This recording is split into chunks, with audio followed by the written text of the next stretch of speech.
let's now turn our attention to athletics, and it's the 14th IAAF World Championship that is expected to be staged in Moscow, Russia. And Ghana has just a sole representative there. I'm talking about Janet Amposah. She's expected to leave town today to Moscow, Russia, to prepare ahead of that particular championship. I've been joined in the studio this morning. Bawa Fuseni is the Secretary General of the Ghana Athletics Association. He told me before we came here that he's preparing the papers for Amposah, so he quickly has to dash off. But Bawa, yeah, Joe, I don't know if you've really shared this sentiment with the young lady. Psychologically, don't you think it would really tell on her when she gets to camp, she being the sole representative for Ghana? No, I don't think so. Janet got enough experience to weather that kind of nervousness and tension. I remember when we went to World Junior Championship in Canada, she was a sole athlete, and she also attended the Junior Championship again in Spain, attended a couple of World Championships, so she has got enough experience to withstand that kind of nervousness. So she's okay, she's feeling fine. I just spoke with her about a couple of hours ago. She's feeling very high, and the morale is very high. Okay, who is going to accompany Janet and all that for this championship? Yeah, this championship we have only one official accompanying her, and that Dr. Athelete is our vice president, and he's playing a dual role. He's going there as a Ghanaian Congress delegate, at the same time perform the coaching role for Janet Amposah. He's a well-known, experienced man who has been in the athletic fraternity for more than 15 years. He's a trained coach, but he's also a trained official, known all over the African circuit and the world circuit. So he's well prepared, and she's there. At the moment, he's the best that we could have asked to go with Janet Amposah.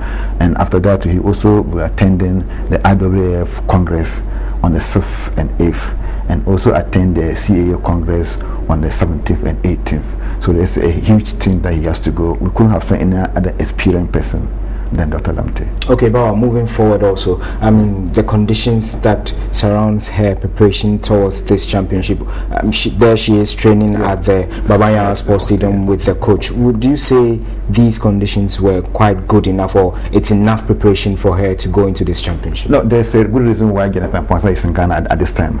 We're preparing the 4x100 team for this particular competition. So we flew here from Mauritius to US to go and join the other athletes there to form the 4x100 relay team, and we also prepared them to come to Lagos for the Nigerian Grand Prix and the Nigeria Championship before our Grand Prix, for our championship. That was the initial plan till we got hit up by the financial hiccups.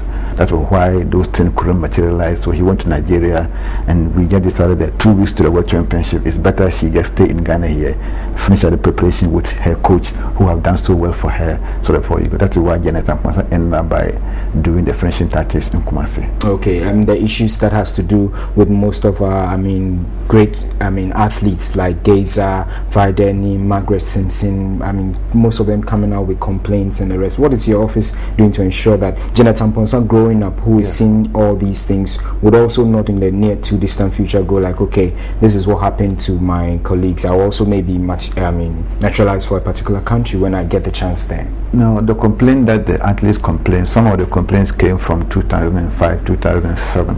Actually, when we came, we never had any complaint from the inner athletes.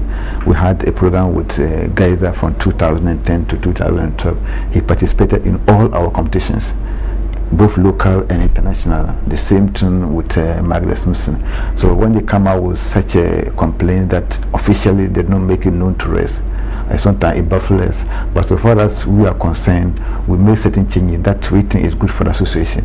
We don't allow any athlete to buy his own or her own ticket to come to our programs.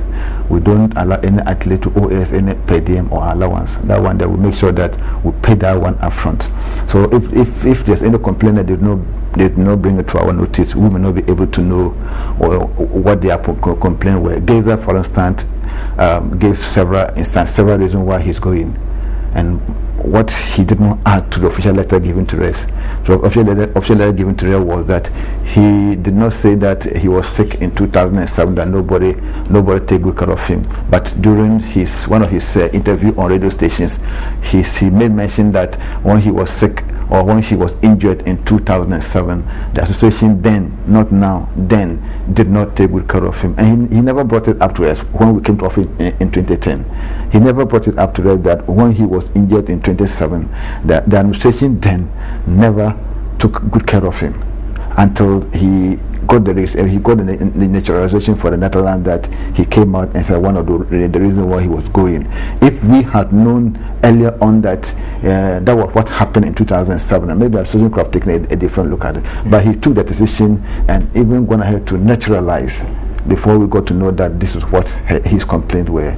But so far as we came in 2010, we never had any complaint from the athlete, except Margaret Simpson and the Benin team had their outstanding winning bonus. Winning bonus is still outstanding.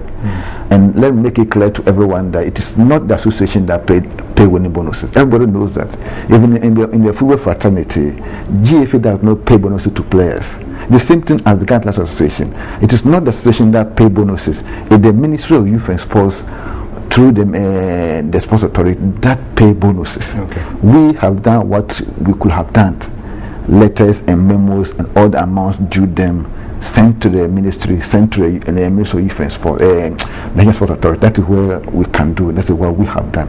Let me just make it very clear that it is not the association that pay bonus. It is the ministry and authority that pay the bonuses. All right. Bawa Fuseni, thank you very much for joining us today to really elaborate on this issue that has to do with Ghanaian athletes. And for your information, Janet Amposah, Ghana's sole representative for this year's 14th IAAF World Championship to be staged in Moscow next week. She will be leaving today, and Bawa Fuseni tells us she is leaving with just an official who is going to serve certain purposes as well. We'll be running by you all that later on the Inside Sports Show tomorrow. Does it by way of the Inside Sports Show here today.